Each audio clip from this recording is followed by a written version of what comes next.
Okay, it's me again. Ang inyong Pinoy Firearms Instructor na gunsmith din naman. Ngayon ay Friday, walang pasok kaya tayo ay nakapangbahay lamang. At sobrang init na dito sa Kuwait. Maabot na ng 50 degrees ang init. Kaya mga FW na mga nasa Middle East, ingat po tayo. At sa mampanig kayo ng mundo, anumang oras dyan, ang dalangin ko tayo ay nasa mabuting kalagayan at ligtas sa mga kapahamakan. Ingatan po natin ating mga sarili na tayo magkasakit sapagkat walang mag-alaga sa atin. Ayan, at ako'y nagpapasalamat sa 34,200 na mga subscribers natin na tayo ay patuloy na dumadami. Magaganda ang inyong mga comment, nawala na yung ating mga buzzer at patuloy lang tayo sa ating ginagawang pagcha-charity at pagtulong sa ating mga kababayan sa pamamagitan ng paggawa ng mga videos na natutulungan natin ang ating mga kababayan na may problema sa firearms. At pasasalamatan ko rin lang bago ko pasalamatan, kayo ay nais ko lang sabihin do sa mga naghahanap sa akin sa Pilipinas, yung mga bago pa sa aking YouTube channel. Ako po ay 20 years na nagtatrabaho dito sa Kuwait, sa Mayadin Shooting Range, kaya hindi ninyo makukuha ang aking serbisyo at wala po tayong ibinibintang mga baril. Okay? At doon sa mga tumulong sa ating mga beneficiaries, tayo po ay charity vlogger. May 6 na estudyante na tinutulungan. Ang kinikita po natin sa YouTube ay tinutulong natin sa kanila. Mga anak na single parent. Tayo naman po ay nakapagpatapos na ng mga anak. Wala na tayong napag-aral. Kaya tayo naman nakakatulong sa iba. At yung mga tumulong sa atin, nagpadala sa ating GCash number, si JC Antonio Official, tinatanong yung ating GCash number. Ito po yung ating GCash number. At yung mga nagpadala na tumulong, si Alfredo Isidro or si Final Las Piñas, thank you very much. At sa aking kaibigan na si Architect Arnel Salvador, naging kaibigan ko dito sa Kuwait, thank you very much. Ganyan din kay Boy Umay, Jubel Platoon, na sumusuporta sa ating mga beneficiaries. Maraming salamat sa inyong lahat. Okay, ngayon ay gusto kong bigyan ng pansin ang kahilingan ni Jubel Platoon, si Boy Umay, tungkol sa mga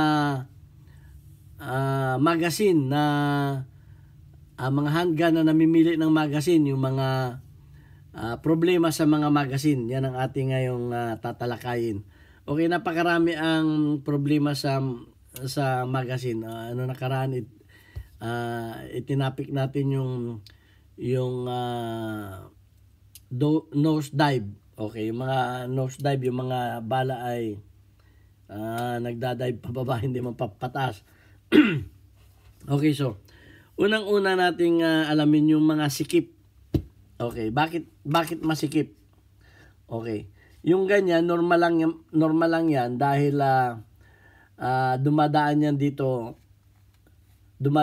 dito sa kanyang release magazine button, dumadaan yan dito.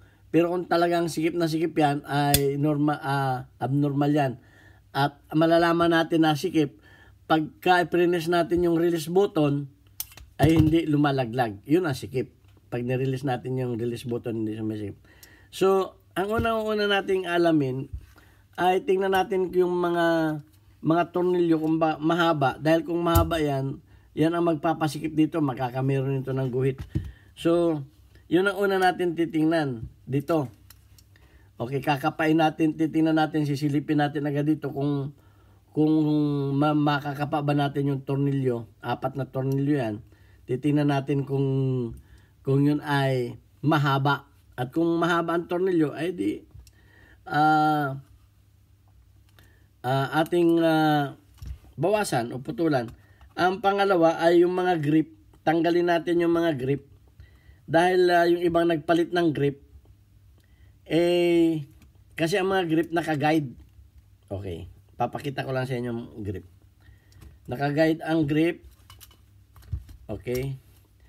Itong mga guide na ganito, ito, minsan yan ay lumalabas din dito. Naka-guide yan dito eh. So pag yan ay lumampas dito sa loob, siyempre, magiging sikip yung ating magazine. Okay, magiging sikip yan. Yan o. Pag yan ay ano, lalapat yan dito sa wall ng magazine. Okay? So, normal naman yan na sumisikip pag pinapasok natin, medyo sikip dahil nga yung release button yan ay hindi pa umaabot dito sa kanyang slot ng magazine. Dumadaan pa yan dito. Pero pagka yan ay nakapasok na at pinindot natin at hindi nalaglag, yun ang talagang sikip. So, malalaman natin kung bakit masikip yun.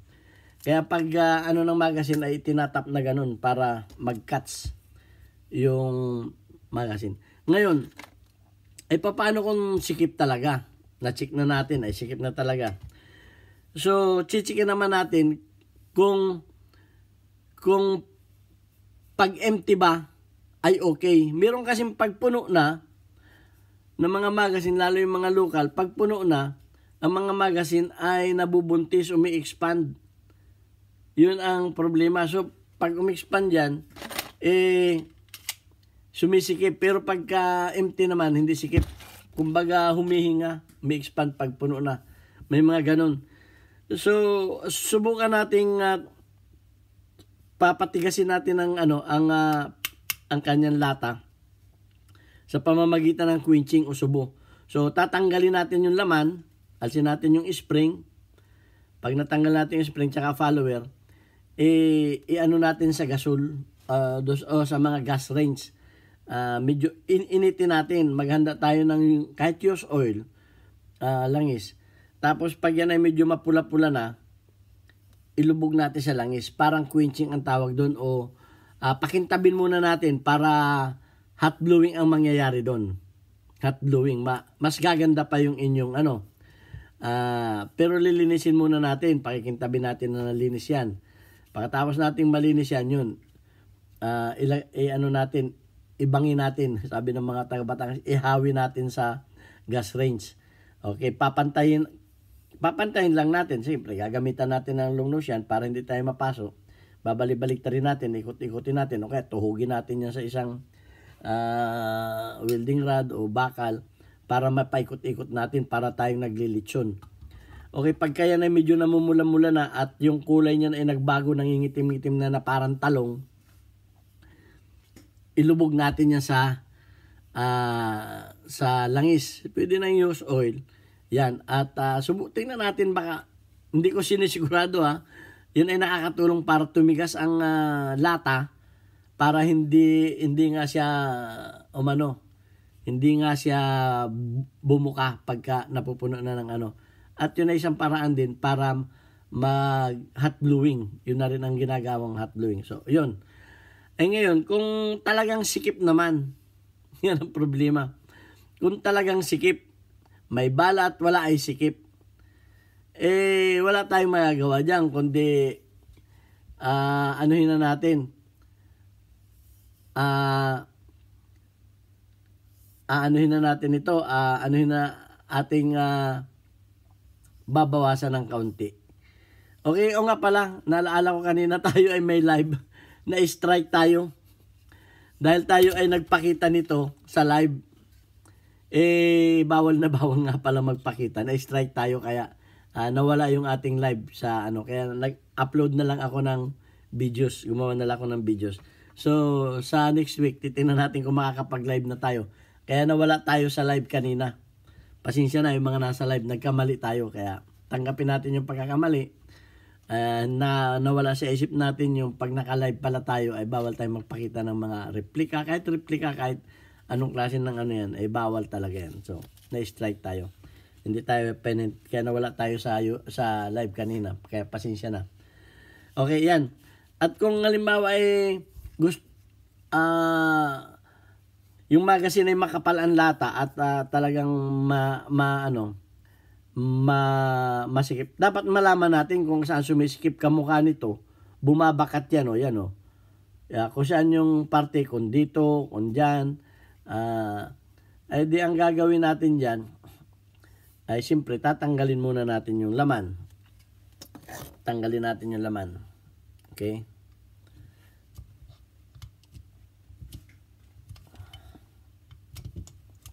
Yan, tanggalin natin yung laman ng magazine. Okay. Pati follower, tanggalin na rin natin. Yan. Ganito rin ang gagawin ninyo pag kayo ay magkukwinching o magsusubo. Ganito rin. So, kukuha tayo ng liha. Mas maganda yung ganitong liha. Tingnan ninyo ito. Ito yung ginagamit ko sa mga grip. May adhesive ito. Dumidikit ito. Kung wala naman, ay idikit ninyo na rugby. Ito, maganda itong maganda ito. Halimbawa, ito may matututunan kayo sa akin. Ito mga ganito, may ganito kayo. Gusto ninyong kapit na kapit yan. Tatabasin ninyo ito, gugupitin ninyo, tapos ididikit ninyo sa grip. Ayan maganda yan. Sa mga Glock, ito, tatabasin lang ninyo kung anong gusto ninyong tabas. Ayan, may natutunan pa kayong isa sa akin. Ayan papakita ko sa inyo kung anong klase yan. Alam niyo kung saan ito nilalagay doon sa mga madudulas na hagdanan. Ito nilalagay doon sa may step para hindi ka madulas. Doon sa may tapakan, dinidikit ito. Pahaba na sa hagdanan.